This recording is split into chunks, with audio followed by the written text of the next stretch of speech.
Good morning and welcome to Sign & Digital UK's first online exhibitor day. I'm Jenny Matthew, Event Director, and I'll be your host for this morning.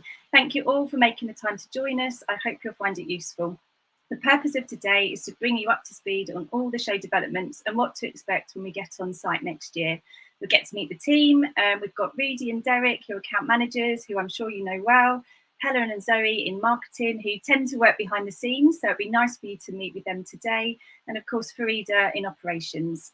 On the agenda today, we're going to take a look forward at the key changes for 2022, including the new stand build and Visit Connect lead generation packages we've invested in for every exhibitor. We've got Daniel Pearce, Client Relations Director from GES's Event Intelligence Division, to talk us through the Visit Connect technology. And if you're short on time today, please don't miss this session. I believe it's the single biggest value add we're giving to exhibitors for next year. We'll be running through general operations update, and of course we'll look at the measures that we're putting in place to deliver a COVID-safe event. And we've got Amy King joining us from the NEC to update us on how the venue's managing this too. We've got a session from Helena and Zoe on marketing, which includes a look at the e-zone and what you can do now to maximise your presence between now and the show. So a bit of housekeeping before we start. You should be using Google Chrome for the best experience, as other browsers aren't guaranteed to work. If you have any technical problems during the session, please put a comment in the chat function on the right-hand side of your screen, and one of the team will help you. Do ask questions as they spring to mind. You can do this by typing them in the chat function. We'll answer these at the end of each presentation, and we've also allocated time for you to meet the team at the end of the main presentation, so you've got lots of time to go through any specific questions that you've got. If you look on the left-hand side of your screen now, you'll see a section called Chat Rooms. These will open at the end of the presentation, so please don't click on the button now as you'll leave this room. So without further ado, let's get started. So I wanted to take a quick look back over the last 18 months to explain a bit more about how we've shaped the show as it is today. And we've been through a lot, haven't we, in the last 18 months? So as many of you know, we acted quickly and were one of the first organisers in the UK to reschedule the 2020 show. After we got through the initial shock of doing this, going into lockdown, we didn't just sit on our laurels. We've worked hard to get a plan in place to run a COVID-safe Sign & Digital. And as many of you know, unfortunately, we've had to reschedule the show 3 times. No mean feat when you have to navigate the entire events industry, rescheduling shows at the same time, and the jigsaw, which is the NEC dates calendar.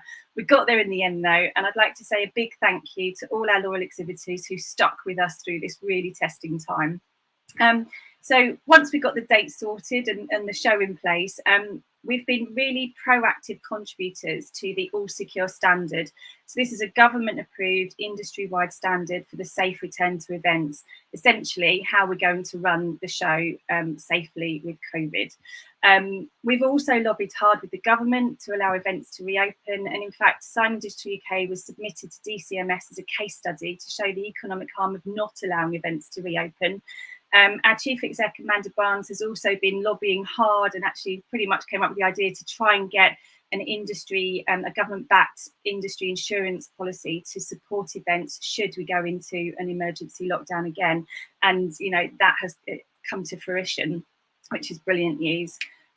So we've also dabbled in Sign & Digital Online, giving a free value-add opportunity for exhibitors to get digitally face-to-face with buyers from industry, and we were early adopters of this with our first event running in July, and we learned a lot from the experience, and I'm pleased to say that we generated some really good quality leads for exhibitors, as well as getting high satisfaction results from the visitor audience.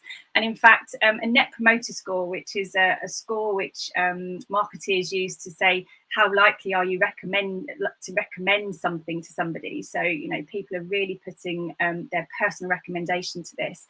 Our online event scored a net promoter score of +40, when the industry average for online events was +17. So we did pretty well. So I'd like to thank all the exhibitors who got involved with that as well, because it truly was a team effort.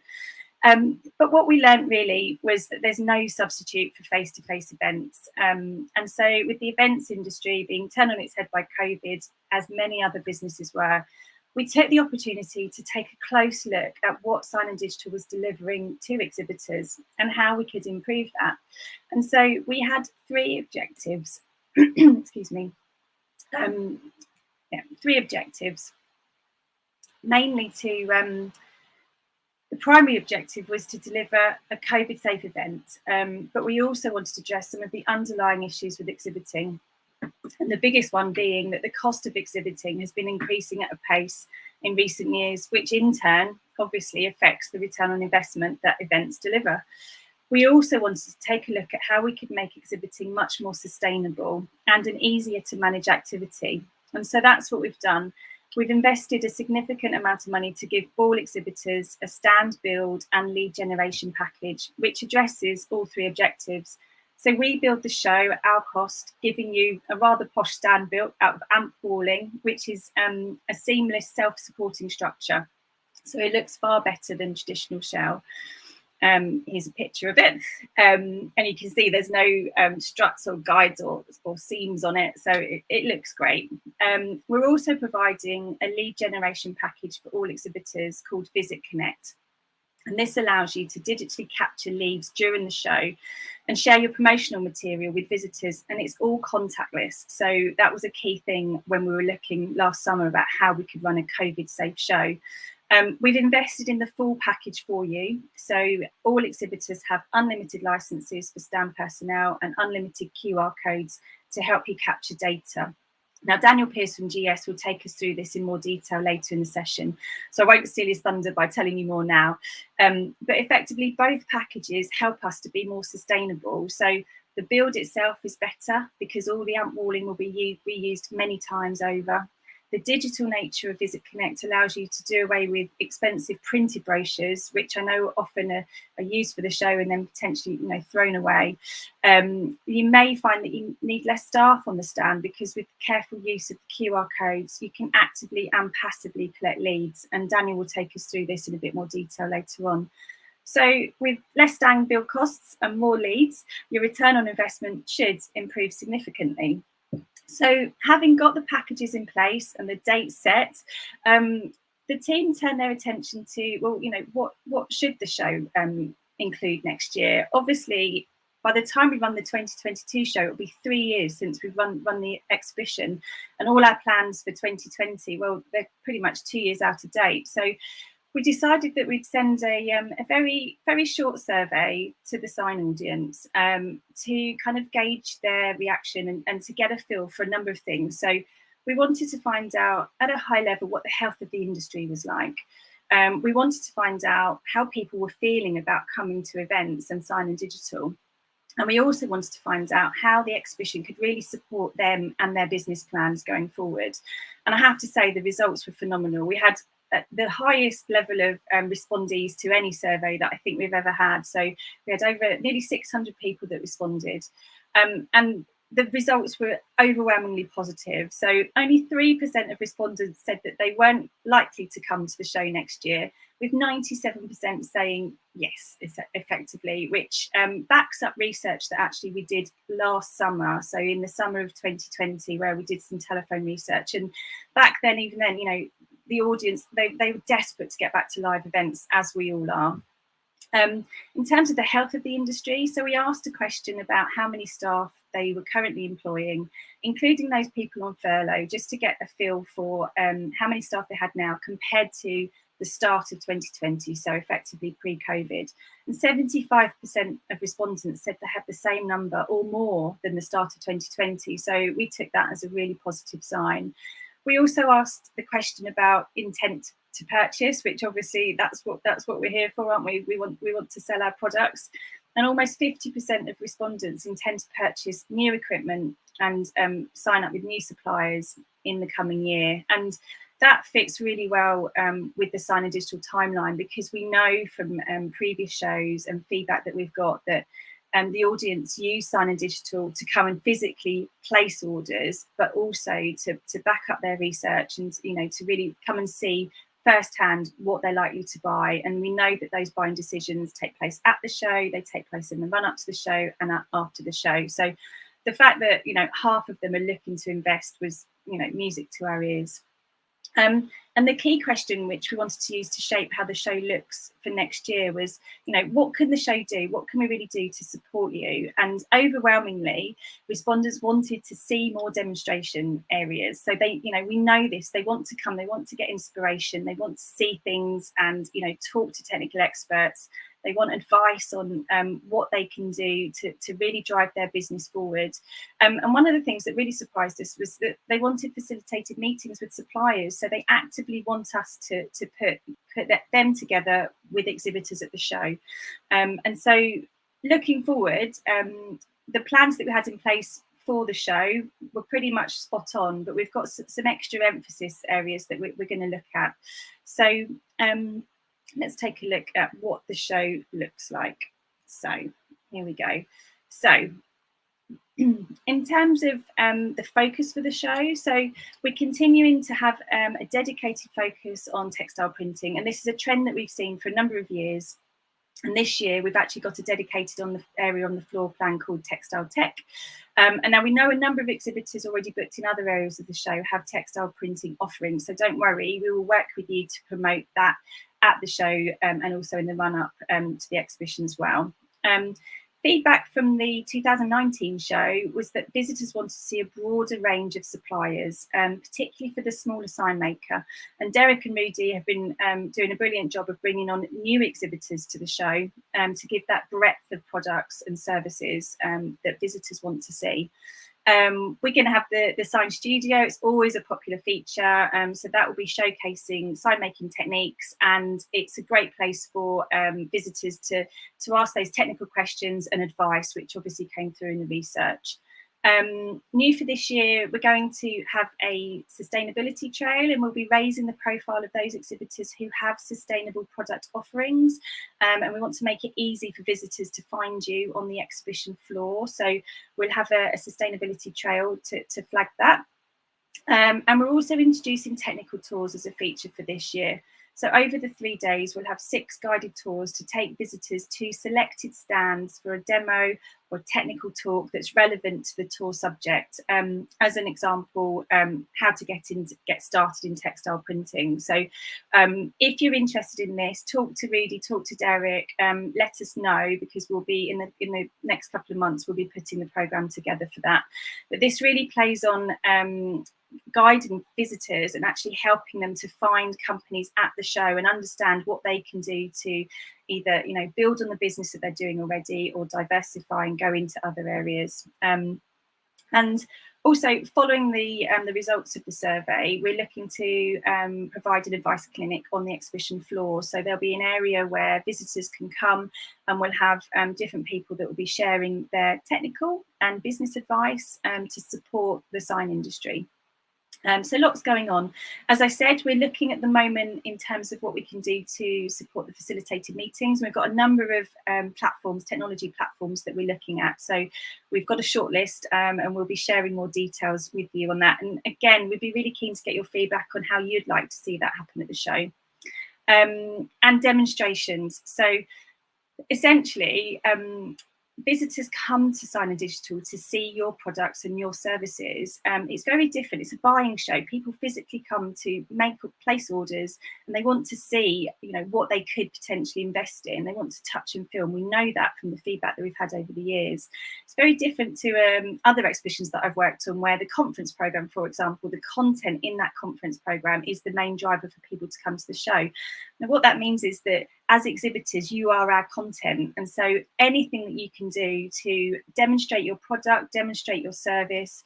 If you have something that is difficult to demonstrate, have a think about what you can do that's active and proactive, that visitors can have a go at the show. You might want to have, I don't know, some competition or something on your stand that gets that level of engagement and brings them to your stand, because we all know, and there's some pictures on my slide here of packed exhibition aisles where demonstrations are happening. We know that's what people want to see, and we've been told that recently. So we will be working with you. So tell us in advance what you're doing. Think about how you plan your stand to try and have as much hands-on activity as possible, and we'll work with you to make you part of that content for the show.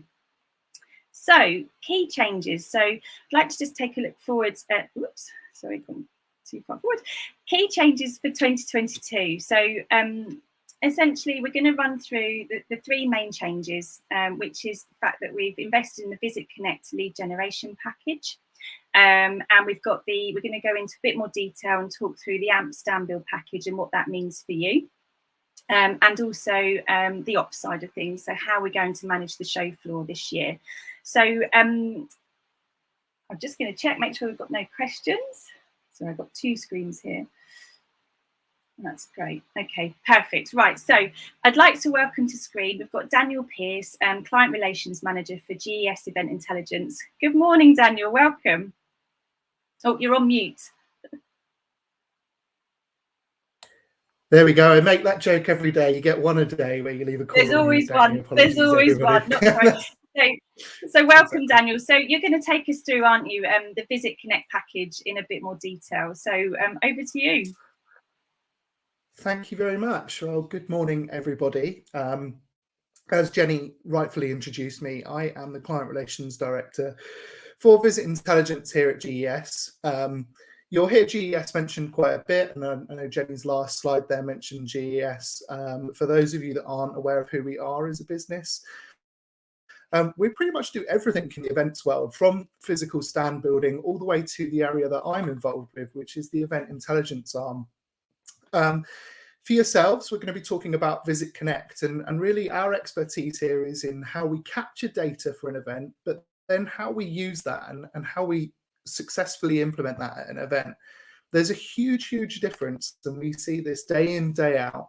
There's a huge difference between an exhibitor that just turns up to an event without a plan really and doesn't really know the kind of data they want to get out, to that exhibitor that turns up with a prepared plan, knowing exactly what they want to come away from an event with, and then the implementation of how they do that. So I'm going to talk to you about how Visit Connect can work with that. I'm going to give you some information, some stats that we've collected over the years.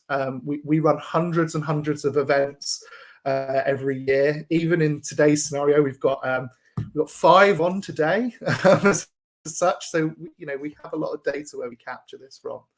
And the first stat that I really want to share with you that we've really been aware of is that, having spoken with exhibitors, 57% of sales take place before you've even engaged with your customer, before they've even engaged with your brand or they're even aware. There's this pre-knowledge really of what someone wants and where they're going. So really what we want to do is put you in a position where you've got new clients coming, you've got new people coming, and really give you the position to capture that information, to really give you that power to increase your sales going forward. And the principles here work the same. It doesn't matter what you're selling or what your service is. The principles of capturing the right data really make this key. So where we start with that is finding out, well, who's coming to the event. And we see this all the time. We see people, you've invested a lot of money to be an exhibitor at an event, really finding out who's going.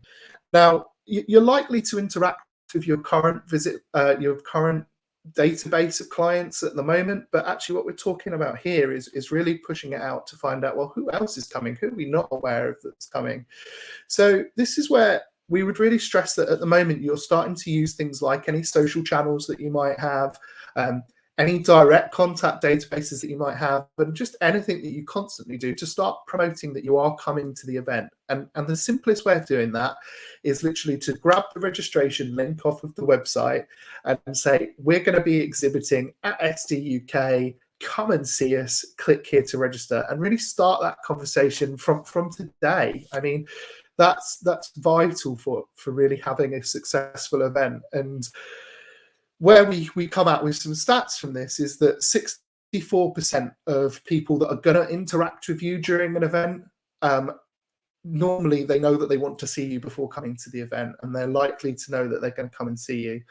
So really, that's where this pre-contact becomes absolutely crucial, just for your existing clients and for your potential clients that are coming. Use every channel that you've got to start promoting that you're going to be at the event, and it will have a huge impact to the success of your event. Furthermore, that, be targeted. A little bit of a cheesy graphic here on the screen, I know, but it kind of hits the point. Be targeted in terms of, well, why are you coming to the event? What do you want to see? So our basic example here is we've got 3 people that are interested in coming to see a car, but there is that one person that's interested in coming to see and talk about a boat. Now, if we're not aware that that person's coming to see and talk about a boat, we might not have the correct people on our stand. We might not have the correct content to support that. So really finding out, well, yes, we're at the event. What do you want to see from us? What do you want to talk to us about? Making sure that you've got the right resource at the event to be able to support those questions that are going to come in. Putting this bluntly, if someone comes up to your stand and says, oh, I'm really interested in this, and the person on your stand hasn't got the content or doesn't know how to support that or isn't confident in how they support that, then actually that could be a lost lead. I mean, because if I go to your competitor on a stand a few down, or I call them a few stands down, and they do know that, that's that instant relationship that I've built and that instant confidence that I've built. So, be targeted, finding out what people are coming to see you for. You may have your own agendas of products that you want or services that you want to promote, but also it's really vital to spend that little bit of time just finding out what people want. So from our data, this is fairly huge. 72% of exhibitors rate capturing leads at an event as the #1 reason why they're exhibiting. So if it is the #1 reason why you're exhibiting, we need to give you the tools and the power to create quality quantified leads. And that is the big difference. The next graphic here, I'm sure over the years, you've all seen this. You've all done this. You've seen the giant fishbowl saying, please put your business cards in here. For me, from an event intelligence perspective, this is the worst thing possible I can see at an event. And hopefully nobody's watching this video now going, oh God, that's what we were planning to do. All this does essentially, great, it's a nice, easy way of getting a load of details. I've seen all sorts of things over the years. I've seen competitions run, look, we'll give you a free bottle of champagne with your business card, all these things. It worked in the old days, is the honest answer, because that was our only way of sharing data. Today, all this is doing is creating you one big mailing list that you're going to send an email out for at the end saying, thanks for coming to see us. If you need any more info, this is who you contact. I know, and I'm sure you all know watching this presentation, how many emails we all get per day and how easy it is just to go, do you know what, not interested in that, bomb that off. What we're talking about here is really starting to give you quality feedback and quality information and content with our feedback. And how do we do that? Well, we have 2 tools for you on this event that we're going to give you that hopefully will allow you to do this. The first part within Visit Connect within our product is lead capture. So lead capture, this is really simple. And actually, we've progressed a lot of this over the last year and a half and so. Traditionally, at an event, you might have hired like a little 2D barcode scanner, and you might have scanned around badges. We don't typically do that on hardly any events these days. One, there's a cost element to it, but 2, it's a limitation, not to mention COVID issues of people sharing scanners and everything that comes with that. So we've moved into a more digital frame. We allow lead capture now directly through a mobile device. And as Jenny mentioned earlier, the package that's been invested for you guys is an unlimited package. So if you've got 50 people working on your stand, they can all have this working on their phones, working on their tablets to capture data. We've actually also really simplified the process of how you get this product onto a phone. You pre-event will be sent an email that has a little link saying, click here to access the Visit Connect portal.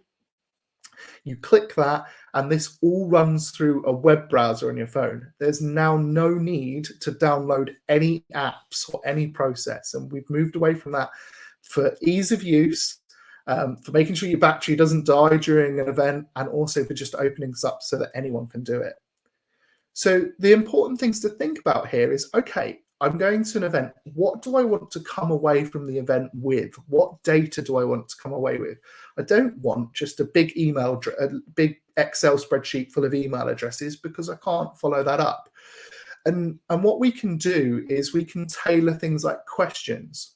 So when you've got your phone, as you can see in the little hand on the right-hand side here, it's quite simple. There'll be a little button that says add lead. It'll activate your camera. You might need to allow the permission for that on the first time. And then you literally just scan a QR code on a visitor's badge. That will bring through the content, and that will bring through, the content that we're sharing, such as email addresses, contact names, anything that we're sharing. But there's more to this. You can tailor questions. Some really good examples of questions might be, well, actually, we've got 3 core products that we're showing at the event. Which of those 3 core products were they interested in? Let's just ask that question and tick that for every lead that we're taking. That then means I can follow up on those products. Other good examples of questions that we've seen over the years, show how hot or cold a lead is. We all know from that instant conversation of, oh, this is a great contact, I want to follow up on this right now, or a little bit of a waste of my time, perhaps we will follow up with a courtesy, but I have other priorities. For you to get that data coming out of the event is key. So add a question in your portal. Add something like, how hot is this lead? And put hot, cold, tepid, however you want to classify them, put those in there. The web portal that you get with Visit Connect will allow you to add as many questions as you want, but just be careful that you're not sitting there with someone asking 100 questions over and over again. Make sure that you're getting key questions that you can put through. There might be a case where we need to work out what type of questions that you're doing, and we can help you with that. If you need any support in terms of how the questions get uploaded, the Visit support team can help you with that. But really, those are the key things that you need to be looking at. You can also see that you'll be able to add things like notes and media as well. So notes is quite simple. It is literally for every lead that you take, put a note, and really do follow up with that, because the more info that you get, you need to follow up with an exact PDF, or I need to follow up and make sure they have a call or a meeting with so-and-so. More data that you can take at this point per lead, the better. Media, I've seen lots of uses for this. Someone might bring you something and go, look, this is what I've got. You might want to just take a photo of it and use that as a content. I've even seen people literally taking photos so they remember the face and the name, so they remember who they talk to. So there's lots of different ways. The other thing to really think about at this point is to brief your staff and really make sure that they know that these are the questions that we've set up. This is the content that we want to gather, and this is where we're going. So please make sure if a conversation goes down a certain route, we are asking them X, Y, and Z so that we're getting that content. Make sure that any staff taking the leads are briefed as to what you want to get from the event. And that's really crucial. So that's the lead generation aspect of it. There's another aspect to Visit Connect that you're going to be getting on this event, and that's digital content. So something that we've introduced really over the last couple of the years is the ability to have QR codes placed around your stand. And what the QR codes can do is they can allow a visitor to come up. Each visitor will also have access to their own portal, and they can go up and they can scan a QR code. And this QR code could download a document that you've uploaded in the portal, a video, maybe some audio. It can, or a link to a website, for example. It can actually pretty much be linked to anything. And this really replaces, the days of having hundreds of brochures printed out, hundreds of leaflets printed out. But what it's actually doing at the same time is it's generating you a lead. And something that we've seen more and more over the years is that actually not everybody wants to come up and have a conversation. People's confidence levels might not be at that level where they want to come up and have a conversation, but they could still be really interested in your product or your service.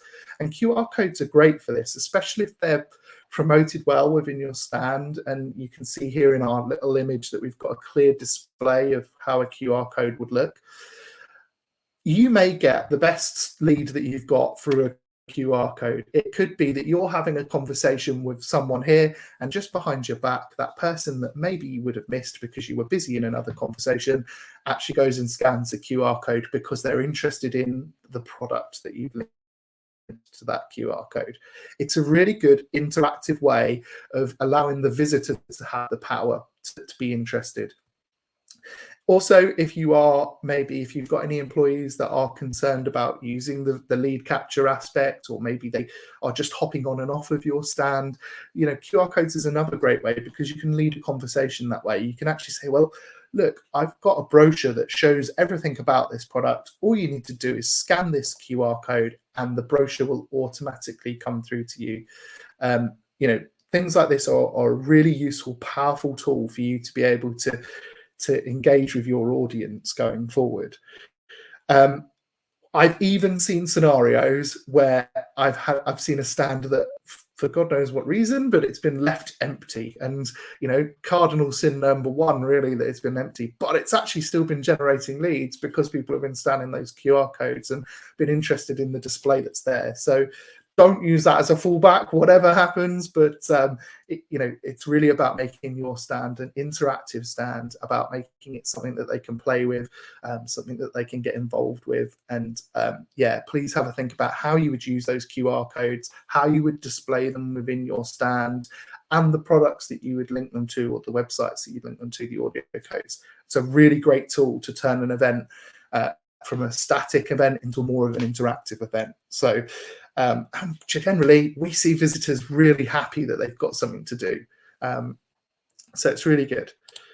Now, what does this all lead down to? So you've got two ways that this data is coming in. You've got lead capture, where someone is actually taking the badges and scanning them. And you've also got the QR codes, where you're basically allowing visitors to get the content. All of this data feeds live into a real-time portal.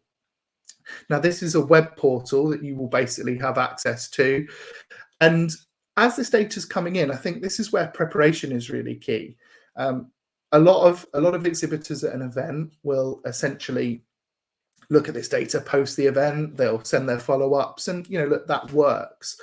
But the really good exhibitors, the ones that we see that are really, excelling with this, have someone back in their office that isn't taking away from the time on the stand, that isn't taking away from the concentration, and they're looking at your Visit Connect web portal. They're seeing these leads coming in, and they're literally feeding out the information and feeding out the feedback during the event from a remote location.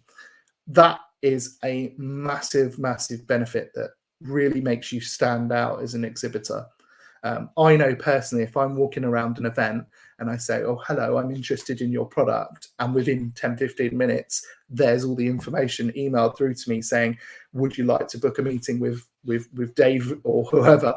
That to me instantly gives me confidence in you as a supplier, and you as a company. And I think, you know what, they really want to work with me.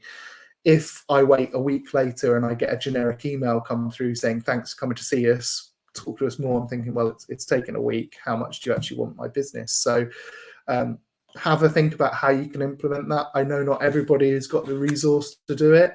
And the one thing I would say is, don't let this take it away from your ambitions live at the event. So don't have someone with a laptop at the event that is doing this, because it's more important that you are engaging with the audience at the event. But if you can afford someone remotely, then it works really well with this live data coming through. Just to reassure you, because we're talking a lot about live data here, if the worst happened and you had no network connection, no Wi-Fi connection at the event, you can still capture leads. The program, the process, and the app process will still allow you to capture those leads. All that will happen is, once you then do get a connection again, you will then basically go online again. Okay, so it will resync it online as soon as you've got that connection. I've seen this before, where we've had events out in the middle of a desert, and they sync their data through once they get back to their hotel at the end of the night. So it works. So be assured with that. You're not going to lose any data or anything. So just have a little case study here for you. A company recently of staying connected. So one of the key things that I want to just sort of stress with this case study is really to work out why you want what you want from your data and why you're going to the event. This case study here was for a company that actually they focused on increasing subscribers to their digital platform themselves. So they scanned 2,800 potential subscribers. They contacted those immediately, and by the end of the event, they already had 750 new subscribers. Now, I know that sounds less than 50%, but anybody that's worked in that world will know that's a massive success. And again, it's just about that instant contact of getting back. Bit of a scary fact here, actually, and this is something that we've seen over the years, is that 80% of leads that are taken at a generic event are not followed up with post-event. And that's really scary, because you've put all of that work into having a stand built, into putting your presence at an event, and then nothing's been followed up with it. So what we're trying to do is trying to get this up, that you're not just following post-event, you're following during the event, and really that we're giving you all the tools to get that quality data that will allow you to do a quality review and a quality follow-up. The next thing to think about as well is how you're going to measure your success. Okay, this is a little bit of a crude graphic, because success is measured in a number of ways, really. Yes, look, at the end of the day, exhibiting at any event is an expensive process. You know, you invest a lot of money. You want a return on that investment that you've put in. So quantifying that success, I think, is key, and really thinking about that from now is what do we want from this event? Do we want X amount of sales? Do we want X amount of leads? Do we want to increase our sales by a certain amount? And really looking at how we measure this success. So if you've spent, you know, 10,000, what are we expecting that 10,000 to turn into? You know, my example here of £5 return on every pound that you spent at an event would be a target, but it may not all be revenue based as well. It may actually be about increasing your presence, increasing your subscriptions, and things like that. So yeah, I would focus on that as well. Return on investment is key, and again, we have another case study here where an exhibitor generated 85 leads, 12 of which they flagged as hot. And I think that's really key, because they flagged those 12 as a hot lead, they focused on those, and then I'll let you read the screen yourselves, but effectively that investment that they put in an investment of around £4,500, actually then went on to generate over £1 million worth of leads, because they focused on those 12 hot leads. They knew exactly what they wanted to get, and came away with that quality data. So it's crucial, is the honest thing that I can say, is making sure that you've got a plan and that you're focusing through with it. So just to finish off, really, there's three things that I'm focusing on here in terms of your preparation. Pre-event planning, who is coming, be targeted in finding out why they're coming, what they're doing. If you want, let them know that you're there, book a meeting with them to come and see you at a certain time. Just really start getting interactive from now, advertising the fact that you're at the event and what you're doing at the event. At the event, capture your leads, be that via the lead capture, be that via the QR, and then respond in real time if possible, because it makes a huge difference. Post-event, look, it's there 3 times for a reason. Just follow up, follow up, follow up. This becomes the first step in your sales process, and make sure that you are following up, because otherwise you're just not seeing that return on your investment. So thank you all for that. I'm going to be in one of the call-out rooms, I think, in a second. So if anyone's got any further questions, then please feel free. I shall hand back to Jenny, who I'm sure will be able to answer any further questions as well. But thank you all very much for your time.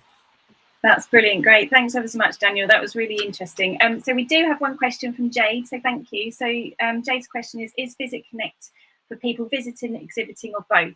So it's both, Jade. So the system that we've got links through the registration process. So when visitors register, they get their QR code and they get their visitor portal, which Daniel was talking about just now. So when they come through the show, they register as a visitor, they scan contactlessly as they come through, in they go to the show. And then when they go around the exhibition hall, if you've got your QR codes on your stand and visitors are scanning as they go round, within your portal, you're able to upload digital content for that particular QR code. So you may have it on a particular product range, for example. So within your portal, you can load digital content, a sales brochure, it could be a video, could just be contact us for more information flyer, which then downloads into the visitors portal. So as they're going around the show, they're collecting contacts and information for products and companies that they're interested in following up on post-event. So it's a really powerful tool. And one of the things that we'd like you to think about is how you actually manage QR codes on your stand. So as Daniel said, we don't want to go crazy and have QR codes for everything, but actually think about those connection points and what might encourage somebody to, you know, to be interested in your product. So you could have a competition. Everybody loves a competition. You could have a sign up to your newsletter. You could have a book a demo. You could have, I don't know, book a consultation with a technical expert. You could order a sample. You know, there's lots of things that you can do to actually encourage that interaction. And one of the key things that really kind of bowled us over as organisers when we were looking at actually how could we add value, and the driver really was the contact list point, because obviously with COVID, as it was last summer when we were putting these plans in place, you couldn't touch anything, you couldn't get close. And so actually the beauty of this system is it is contactless. So, you know, if we regress in terms of what has to happen in terms of social distancing, which I don't expect it to, but if it does, then we've geared up for that. But also, as I'm sure as exhibitors, you've seen this before, you've got a busy stand, all of your sales guys and technical people are with customers, and you can see in the corner of your eye a visitor who's wandered along, grabbed one of your brochures and then wandered off, and you just haven't got a clue who they are. Now you hope that they get in touch and you hope that, you know, you'll be able to sell to them.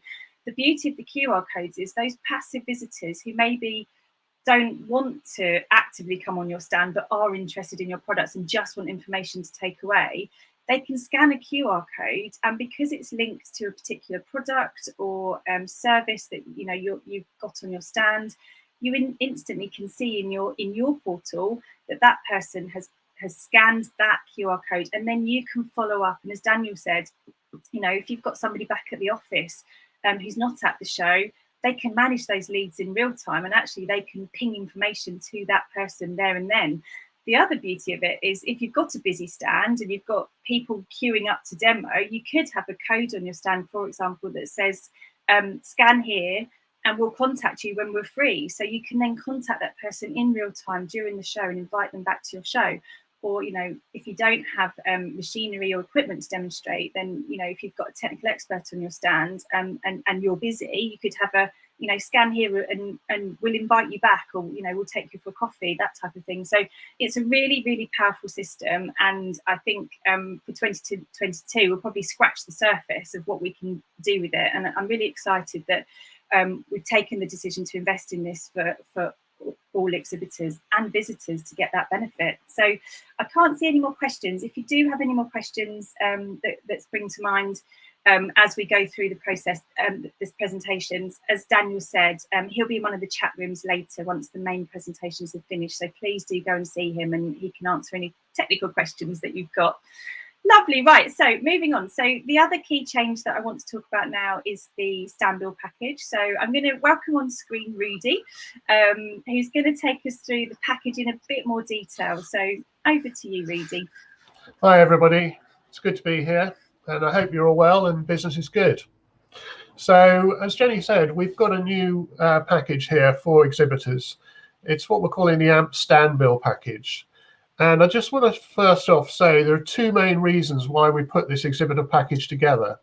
The first is we need to basically put together a show that is safe as possible. And that means we've really got to limit the amount of people on site for build-up.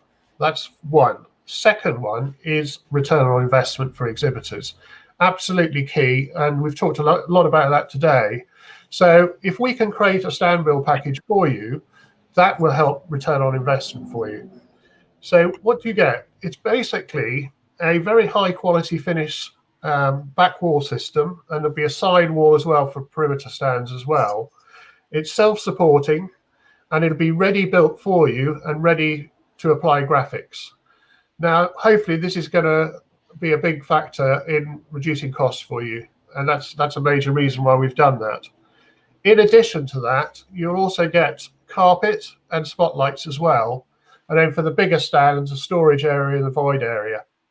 So we thought long and hard about this, and this is really a progressive way forward, I think, for the show to help on the return investment factor and to create a safe environment.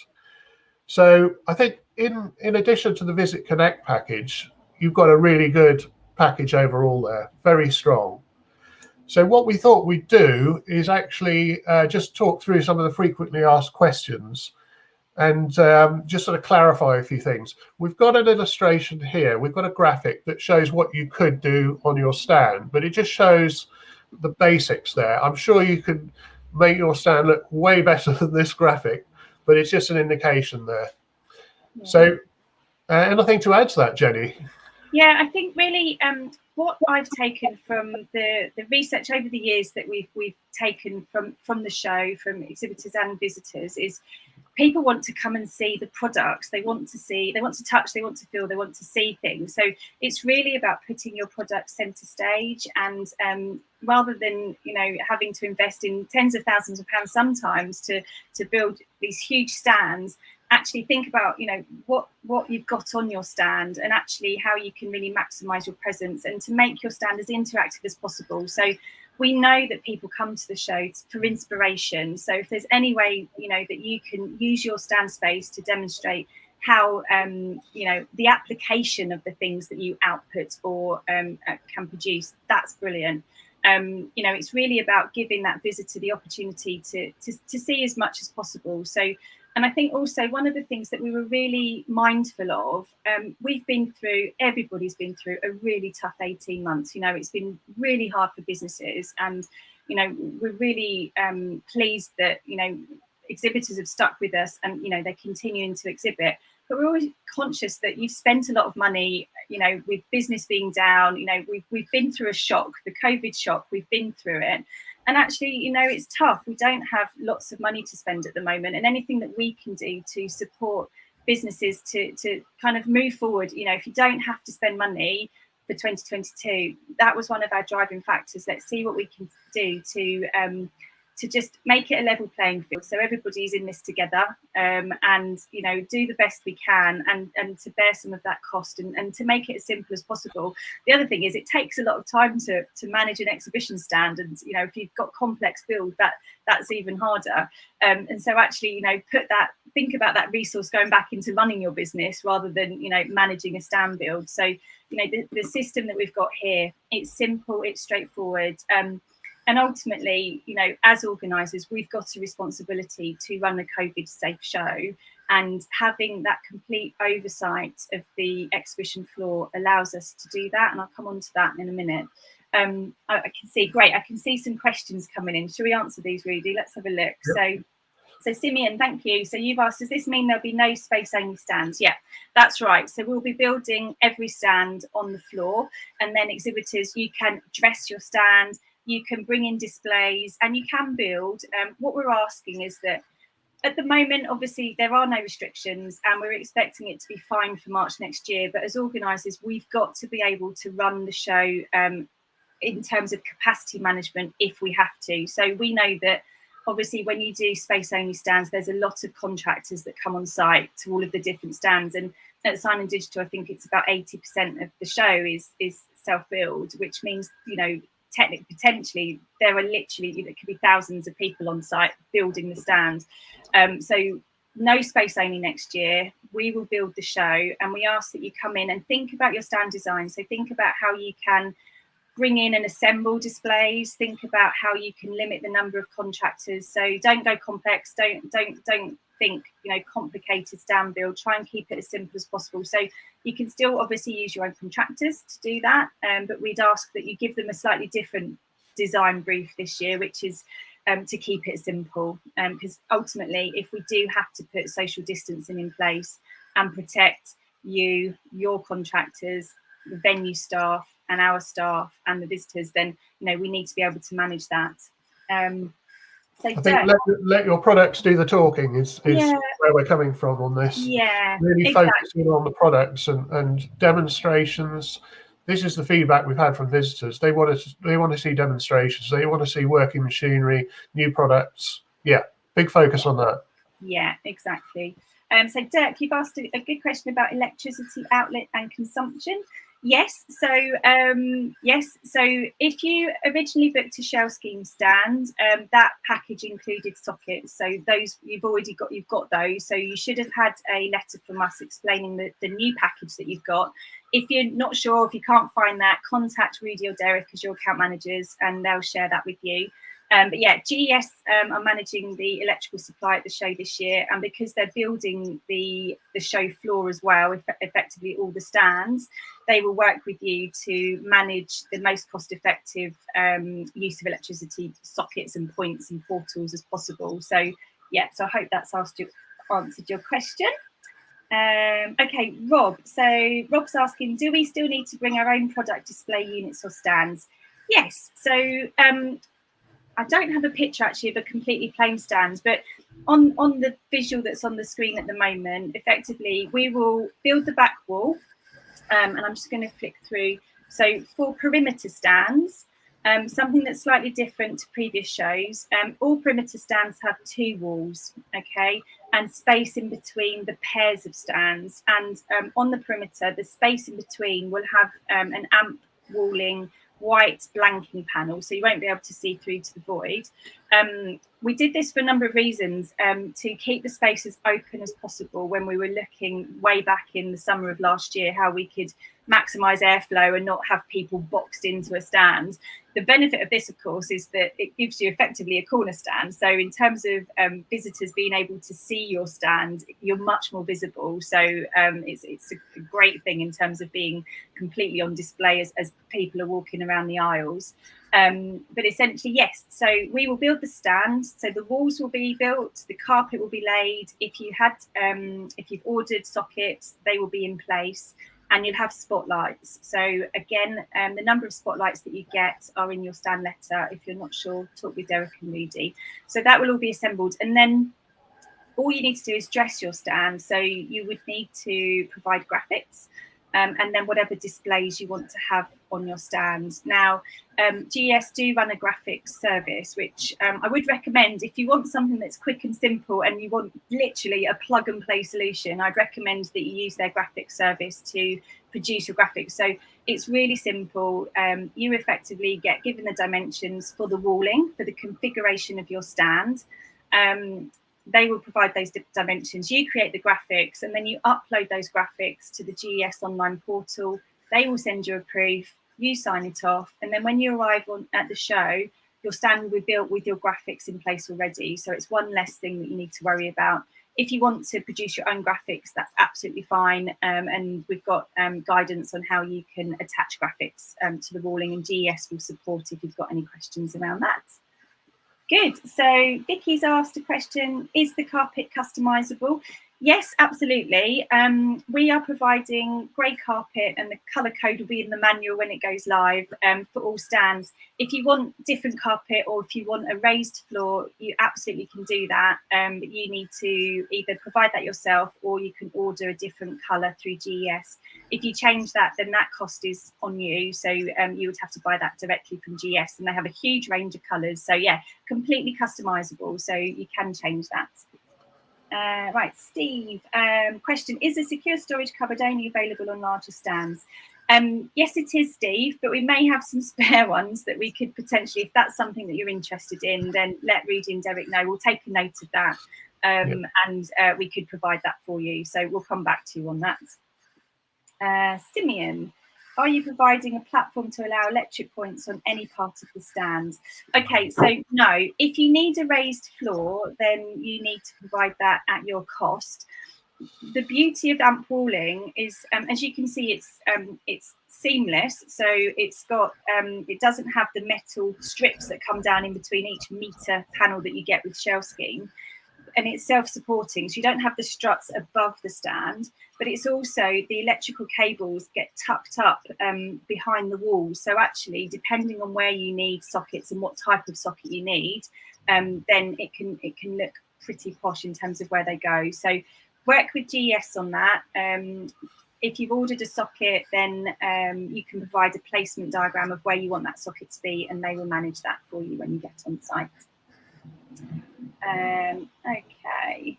Any more questions? I think that's it at the moment. So one of the things that I wanted to share, which is slightly different to your stand package letter, originally we were going to have a name board panel for every single stand, which was going to be 0.5 metre wide and 2.5 metres tall, and it was going to sit on the outer edge of every stand, and that was going to include the Sign and Digital logo, your company logo and name, and stand number, and a space for a QR code to go.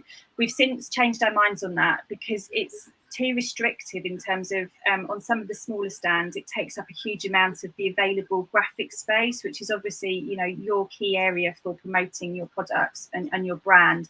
So we're going to have fingerboard signs instead, and we'll also provide, if you want it, a desktop QR code sign that you can use on your stand. So again, we'll work with you when we get a bit closer to show to get those organised, but I just wanted to flag that that's the difference that we've got this year.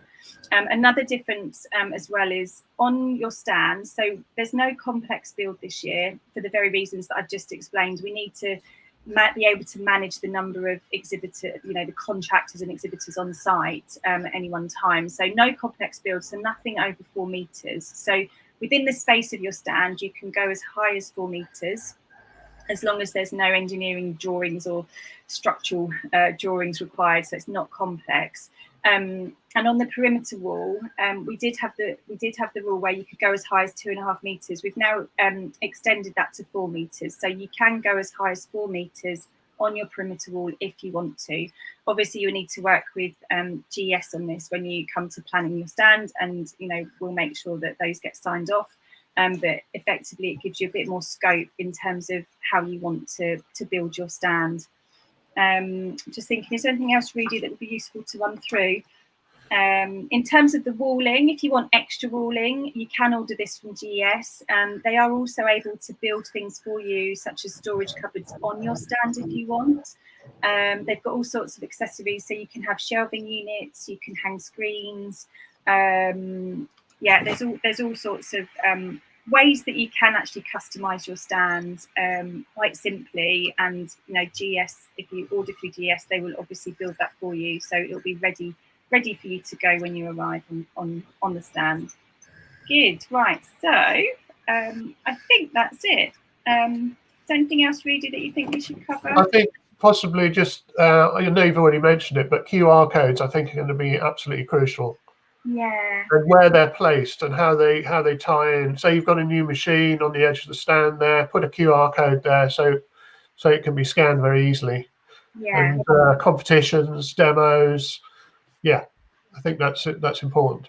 Yeah, absolutely. I mean, it's yeah, design your stand to think about those visitor interactions and how you can really maximize that contact with the buying audience. So yeah, and it's all new to us. I mean, we've got you know, we'll share as we go through this journey with you ideas of, you know, how you can do that. And you know, if you've got any questions, obviously ask us. We're more than happy to help. And you know, in fact, we met recently with a client, and they were concerned about what happens if, you know, they've got staff that don't want to go to the show, and you know, that's perfectly fine. Not everybody is, you know, ready to go out in the world. And actually, one of the beauties of the Visit Connect package is that actually you could have somebody that is manning your stand, but from your office, and managing those, you know, those queries, and you know, sending information off immediately to people that are scanning. So really think about you know, how you design your stand with the QR codes, but also how you manage your team with the QR codes as well. Good, right, so shall we move on then? So thanks for that, Rudy. That was really helpful. Oh, hang on, we've got another question from Camillo. Is the TV available, or do we have to bring it? Yeah, so that's for illustration purposes only. So yeah, you can order that through GES.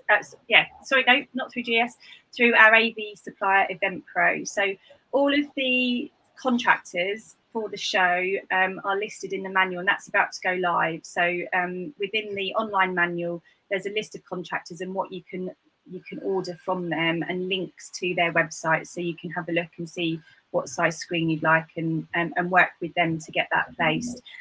While we're talking about contractors, I know that this is it's always a problem for event organisers all around the world. Please ignore any emails that you get from contractors that are not on our official contractor list. So there are lots of scams that are going on and have been going on for years. I've worked in the exhibitions industry for 20 years and they're still going on. So only ever buy things from our official contractors. If you're not sure, then please get in touch with us as organisers and we'll advise you. So within the online manual, there is a section for our official contractors, and I'd recommend that you buy through those. So good. Okay, let's just make sure there's no more questions. That's great. Good. Okay, right, let's move on. So what have we got coming up now? Thanks ever so much, Rudy. That was great. Thanks for your time. Okay, so the next thing that I want to talk about, a big change for 2022 compared to other shows that we've run, is that GES is our main contractor, and that is for all of the main exhibition services that run through the show. And so what that means for you is that they are responsible for the show build, the electrics, the lifting and handling, health and safety, registration, and obviously the lead capture package with Visit Connect. The reason we've done this is that as organisers, if you can imagine when we were looking last summer about how do we manage a COVID-safe exhibition, understand who's in the hall at any one time and know what they're doing, and to have robust risk assessments, it made sense to actually bring all the main services under one contractor so that we've got complete oversight of the show floor at any one time. And what that really means when we looked at it was actually it had extra benefits as well. So you have a single point of contact, so it really simplifies hopefully your exhibiting process and reduces the number of different companies that you need to go to. GES have worked with us for a number of years, and actually, you know, I was chatting with Matthew from Lifting and Handling, and he worked on the show 20 years ago when I worked on it originally. And so, you know, he knows the show. He knows how important it is to get, you know, your machinery and your bits of kit in at the right time so you can get them powered up. So they know the show, they know us, having worked with us for years, and they can really advise you and hopefully get economies of scale in terms of how you get equipment into the show, how your electrics run, so they can join up the dots essentially in terms of your show experience. And obviously, from a COVID safety perspective, we have complete control over this. So let me just, here we go. Yeah, so in terms of general operations, so the manual, as I said, will be going live shortly, and you'll be getting a link to the e-zone, which is where you access the manual from. GES have run a service centre, so within the manual and the communication that we'll be sending out shortly, they have a main service centre telephone number and an email address, and they have complete information about the packages that you have on your stand. And so, you know, they know if you've got 2 spotlights or 3 spotlights, they know if you've got a storage area, they know, you know, if you've ordered electric. So they've got complete sight of your stand. So it should be a really smooth process for you. And I guess just check, are there any other kind of ops questions? We've got Farida, who's our operations manager, who will be in the chat rooms later on. So if you've got any specific questions that you want to ask us today, then pop along and see Farida, and she'll be there to help you. Lovely. Okay, so I'd like to talk now about what we're going to do to deliver a COVID-safe event. Now, I know that people are at different stages of coming out into society. Some people, you know, are quite happy to be out and about. Others, you know, are a bit more nervous. As employers, we've got staff obviously to consider from a health and safety perspective, and you know, I'm sure we all know vulnerable people that we need to protect. So in terms of what we're going to do to deliver a COVID safe event, so we will always follow the current guidance that is in the All Secure Industry Standard and, of course, government advice to keep you safe. So the All Secure Industry Standard is something that's been pulled together by the events industry and is updated as things change. But essentially, it's our guide as organisers for the best we can do to manage the situation and to make sure that everybody at the show is safe. So some of the safety measures that we've got, so talked about it quite a lot, but the investment in the visit contactless registration and lead Capture package is the biggest investment that we've made. It's got a lot more it can do for us than I've spoken about already. So if we need to, we can manage the capacity within the hall at any one time. So that means that when visitors come, because they've registered in advance for the show, they get scanned as they come in. So we can manage real time how many people are in the hall at any one time. We can, if needed, we can manage ticketed entry. So if we need to stagger when visitors come to the show, which might not be a bad thing because it's always super busy on a Wednesday afternoon, isn't it? Let's be honest, the middle day is always a bit frantic. So might be, in our favour to do that. But essentially, we can offer ticketed times, and visitors can choose which day and which time they come to manage that capacity. We have the ability to forewarn and stop the entry of visitors coming from any areas that may be going into a regional lockdown. So we have the ability to send them a message saying, please do not come to the show. And if they do come to the show, we have the ability through the system to actually recognise them as people that shouldn't be at the show, and we can ask them to leave. And of course, the contactless and digitised lead capture of both visitors that are actively coming on your stand and people that are scanning QR codes as they go around is priceless, in that, if we have to have social distancing in place, you can scan from a metre away. People, you don't have to shake hands, you don't have to collect brochures, you can digitize your content for visitors to take away. So that's probably the main one of the main benefits of the system. Now, we've got designated meeting spaces on the exhibition floor for you, and we put these in place so that if you need to, you can manage socially distanced meetings and sales conversations. Now, we put them on last year. We obviously don't need to have social distancing in place now, but we've kept them on there because actually we think it's great to have some additional space where you can go if you want to sit down and have a chat. So those are in place on the exhibition floor. We've got a designated catering area which expands the available seating, and so if we have to have social distancing in place, there's more space for people to eat. Obviously, we're going to have all the communal areas will be set up in line with the safety guidelines at the time and regularly cleaned. I mean, you don't go anywhere nowadays, do you, without being spritzed in sanitizer? So that will be in place, and we'll have clear visitor and exhibitor communication ahead of the show, so we can, really help you to have a great experience, and we can really help the visitors to have a great experience. So that's going to be part of the journey. So we have an exhibitor journey which we take you through to get you to the show, and we do the same thing with the visitors. So we'll be sending out marketing communications to educate visitors in terms of how they can stay safe at the show so that they feel confident that they can come, and also obviously how to use the Visit Connect technology so that they get the maximum benefit from it as well. And so I think that takes me on to our next guest. So we've got Amy King, and I'd like to welcome Amy to the screen now, who's going to join us. So hello, Amy. Hi. Hi. Thanks for inviting me along and allowing me to speak to you all. I appreciate that. No problem. So Amy's from the NEC, and she's going to share a little bit about what the NEC is doing to keep us all safe. Yep. So just bear with me. I'm just going to try and seamlessly share a web page, which you'll all be able to access later on as well. So fingers crossed that works. It should come up on the screen shortly. Hopefully that should be, there we go, perfect, lovely. So you should all be able to see that now.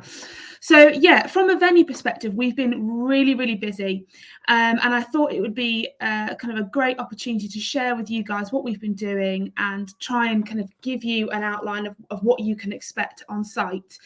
So the most important thing to say is that at the moment, the guidance for how to run an event from the government isn't mandatory. It's been very much left to the organisers and the venue to work together to deliver a safe environment. So what we've done is put in our own kind of ways of working for the next 4 months. So from September to December, this is our plan at the moment, and this will continue to change and adapt as required. So I'm going to talk to you today about what we're doing today and what you can expect on site, but it may well change by the time that March comes around. We might not need to do any of this, but this is really just to give you an idea of what to expect today. So first of all, as I said, this is all available on our website, and you'll have links to this after the presentation. So if you have any questions, obviously, I'll answer those as well. The key point really at the moment is before you arrive on site, you will be asked to show evidence of either a double vaccination or a negative lateral flow test to be allowed into the venue. So that means at the point of entering one of the main entrances or the exhibition halls at the, through the back door. So if you're coming on site and you're building your stands, you'll also be asked to show this. And that will simply be done by one of the security team asking you to have your COVID-19 status pass ready. And that's simply an email or a text message that you will have received from the government app saying either, yes, you've had a negative test in the last 48 hours, or you've had your double vaccination. If you haven't got either of those, not to worry, you will be able to have a lateral flow test on site. We will provide that facility. And again, obviously, if you're exempt from any of these measures, for medical reasons, you only have to tell the staff and you'll obviously be allowed into the venue. So we've tried to make it as simple as possible and as friendly as possible.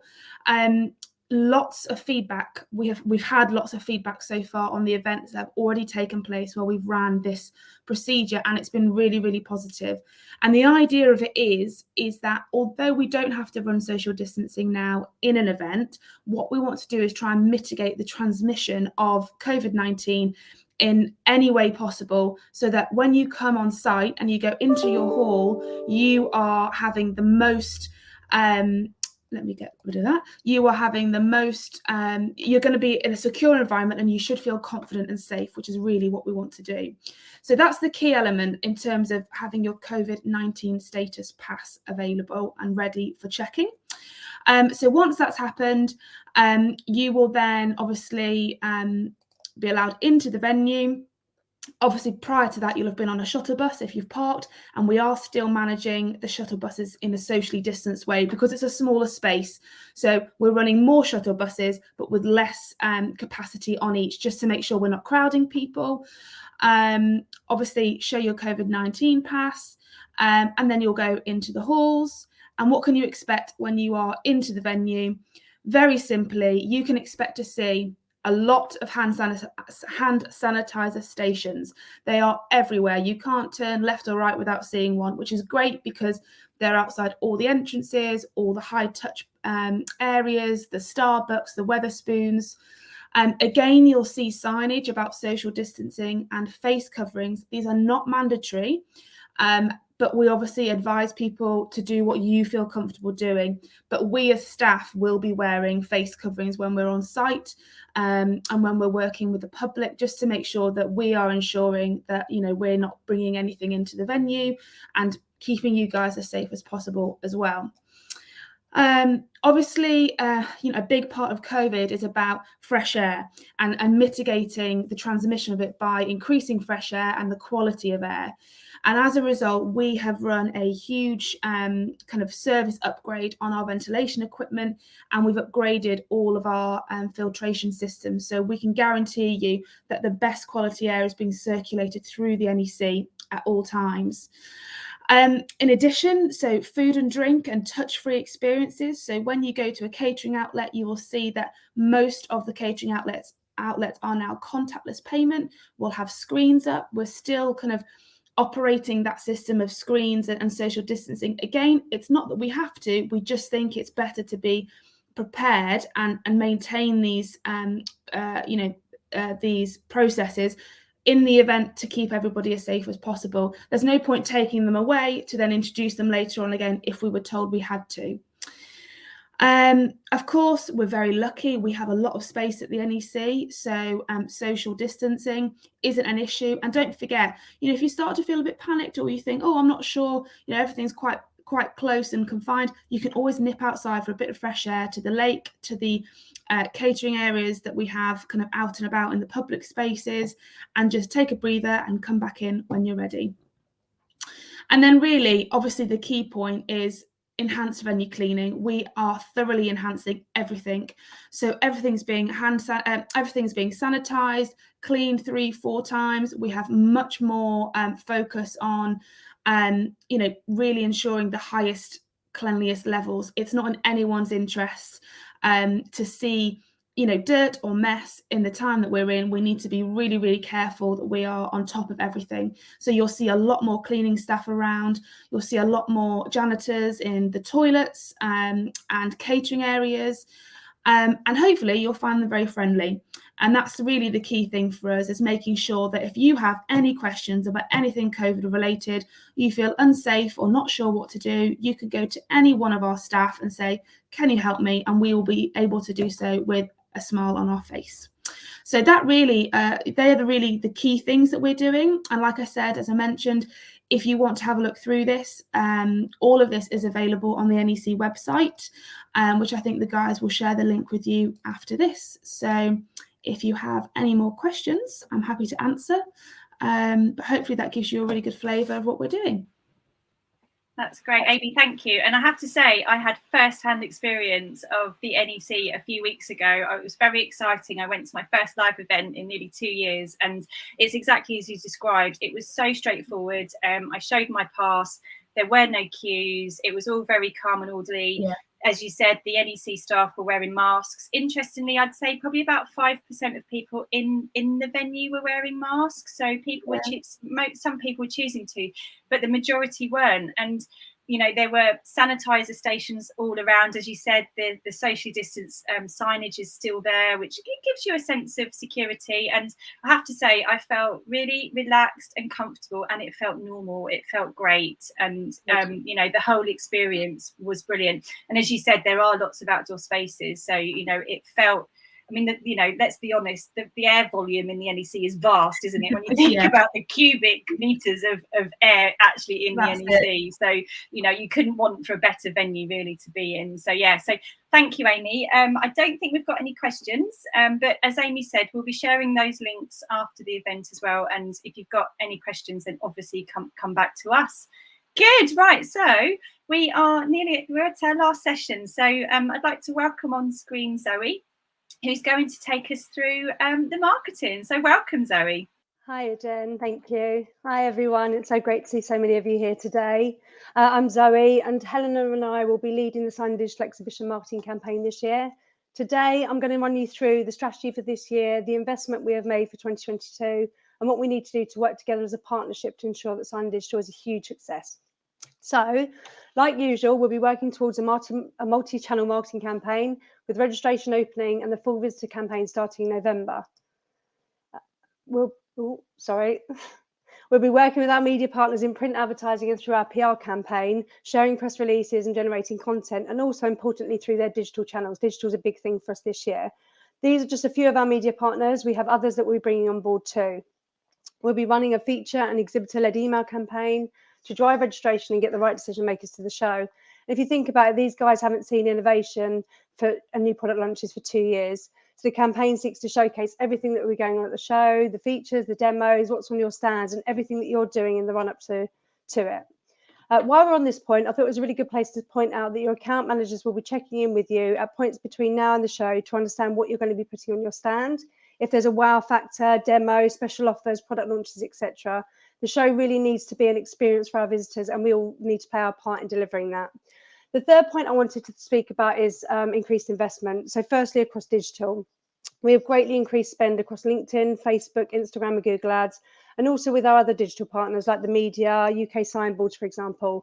We're gunning for lots and lots of online presence, and these paid for campaigns will run alongside our organic posts and our social media campaigns. As part of the digital campaign, we'll be using social media and Google to drive audiences to your showcase page on the Sign Digital website. Now, the showcase page is accessed by the eZone, and this is where we need your input. This is where you need to upload all your marketing assets. And Helena is now going to show you an example of what a great showcase page looks like. And this is what we need you to kind of emulate to really get the most out of this increased digital spend. Thanks, Helena. Thanks, Zoe.